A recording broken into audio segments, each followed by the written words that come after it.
দেশের 18 কোটিরও বেশি মোবাইল গ্রাহকের জন্য দুঃসংবাদ। দীর্ঘস্থায়ী বিদ্যুৎ ঘাটতি আর জ্বালানি সংকটের কবলে পড়ে এখন খাদের কিনারে দেশের টেলিযোগাযোগ ব্যবস্থা।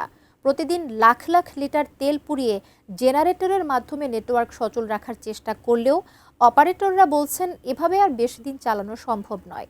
যে কোনো মুহূর্তে ভেঙে পড়তে পারে মোবাইল যোগাযোগ ব্যবস্থা। এ নিয়ে আরও বিস্তারিত জানাচ্ছে ত্রিবেণী তনু। বিদ্যুৎ ও জ্বালানি সংকটের জেরে বর্তমানে চরম ঝুঁকির মুখে বাংলাদেশের টেলিযোগাযোগ খাত। দেশের বিভিন্ন প্রান্তে প্রতিদিন 5 থেকে 8 ঘন্টা বিদ্যুৎ না থাকায় মোবাইল অপারেটরদের বেস স্টেশন ও ডাটা সেন্টারগুলো এখন পুরোপুরি জেনারেটর নির্ভর হয়ে পড়েছে। এর ফলে বড় ধরনের যোগাযোগ বিপর্যয়ের শঙ্কা বাড়ছে। আমি বুঝি নির্মাণের শিল্প, সালাম স্টিল বোঝে ডিউরেবিলিটি। সালাম স্টিল, মোস্ট ডিউরেবল স্টিল।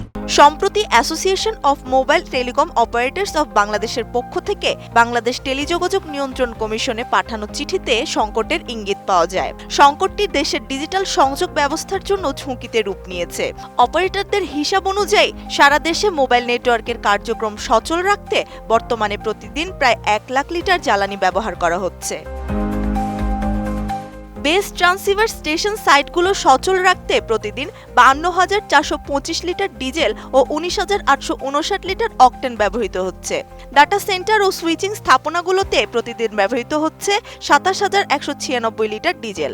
গ্রিডের বিদ্যুৎ বিচ্ছিন্ন হলে গুরুত্বপূর্ণ ডাটা স্থাপনাগুলোতে প্রতি ঘন্টায় অতিরিক্ত 500 থেকে 600 লিটার ডিজেল ব্যবহার করতে হচ্ছে। অপারেটররা জানান, ডাটা সেন্টারগুলোর বিদ্যুতের চাহিদা দৈনিক প্রায় 4 মেগাওয়াট। গ্রিডের বিদ্যুৎ না থাকলে বাধ্যতামূলকভাবে জেনারেটর চালাতে হয়।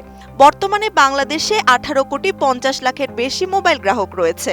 ফলে টেলিযোগাযোগ সংযোগ ব্যবস্থা দেশের অন্যতম গুরুত্বপূর্ণ অবকাঠামো হিসেবে বিবেচিত হচ্ছে। সংকট কেবল জ্বালানির প্রাপ্যতায় নয়, বরং এর পরিবহন ও লজিস্টিক ব্যবস্থাপনায়ও। জেলা পর্যায়ে জ্বালানি সরবরাহে নানা সীমাবদ্ধতার কারণে অনেক এলাকায় ইতিমধ্যে ব্ল্যাক জোন বা নেটওয়ার্ক বিচ্ছিন্ন এলাকা তৈরি হওয়ার আশঙ্কা দেখা দিয়েছে। বিশেষ করে গ্রামীণ ও প্রান্তিক অঞ্চলের ব্যবহারকারীরা কল ড্রপ ও ধীরগতির ইন্টারনেটের সমস্যায় সবচেয়ে বেশি ভুগছেন। মোট ব্যবহারকারীর 60 থেকে 70% অর্থাৎ 11 কোটিরও বেশি ব্যবহারকারী আংশিক বা সম্পূর্ণ সেবা বিপর্যয়ের মুখে পড়তে পারেন।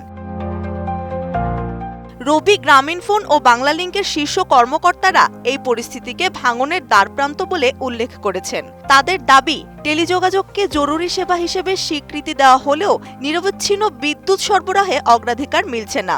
জ্বালানি সরবরাহ সহজ না হলে ডিজিটাল ব্যাংকিং, ই-কমার্স এবং রপ্তানিমুখী তৈরি পোশাক খাতের মতো গুরুত্বপূর্ণ স্তম্ভগুলো বড় ধরনের অর্থনৈতিক ক্ষতির মুখে পড়বে এবং এই কারণেই দেশের অর্থনৈতিক স্থিতিশীলতার উপর প্রভাব ফেলবে।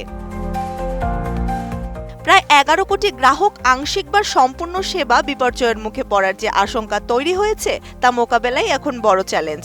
বিদ্যুৎ আর জ্বালানির এই সংকট যদি দ্রুত না কাটে, তবে অদূর ভবিষ্যতে ডিজিটাল বাংলাদেশে হৃদস্পন্দন খ্যাত এই যোগাযোগ ব্যবস্থা অচল হয়ে পড়া কেবল সময়ের ব্যাপার মাত্র।